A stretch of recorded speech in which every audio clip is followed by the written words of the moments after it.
সকাল সকাল ভোলে বাবার নাম করে দেখো হাঁটতে বেরিয়ে পড়লাম। হাঁটতে সে একটা মজার জিনিস দেখলাম, ভিডিওটা দেখতে থাকো, দেখতে পারবে। বর কাজের জন্য বেরিয়েছিল, বরকে নিয়ে চলে এসেছি হাঁটার জন্য। একা হাঁটবো তাই বরকে সাথে করে নিয়ে আর আমি দুজনেই চলে হাঁটা শুরু করে দিলাম। দেখি জলটা দেখতে পাচ্ছ তো, কেন জানি না এই জলটা দেখলে আমার খুব ভয় লাগে। জলটা পুরো স্থির হয়ে থাকে, কোনো নড়ে চড়ে না, এই জন্য আমার ভীষণ ভয় পায়। এটা দেখছো, এটা হলো একটা শেওড়াতলা। এখানে ভোলে বাবার পুজো হয়। এখানে আসলে আমার মন শান্তি, দেখে নমস্কার দিয়ে শান্তি লাগে।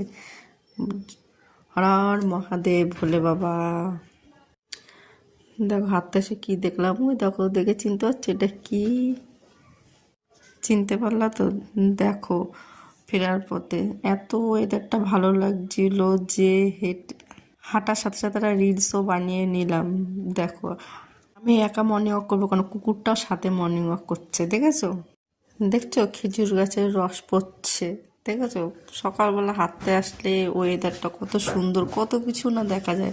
হাঁটতে হাঁটতে সূর্য মামা মাথায় উঠে গেছে। দেখো সূর্য পাখিটা মর্নিং ওয়াক করে আমাদের সাথে সাথে তার বাসায় ফিরে যাচ্ছে, দেখো, তাই না? শেষে মজার জিনিস ওই দেখো, মজা মানে পাঁপড় ভাজা। মর্নিং ওয়াক করে বাড়ির দিকে যেতে গিয়ে দেখো পাঁপড় ভাজা দেখা। দেখেছো তো, সকাল সকাল হাঁটতে আসলে কত কিছুই না দেখা যায়। বাড়ি আসার পর তো বরকে টাটা দিয়ে চলে আস।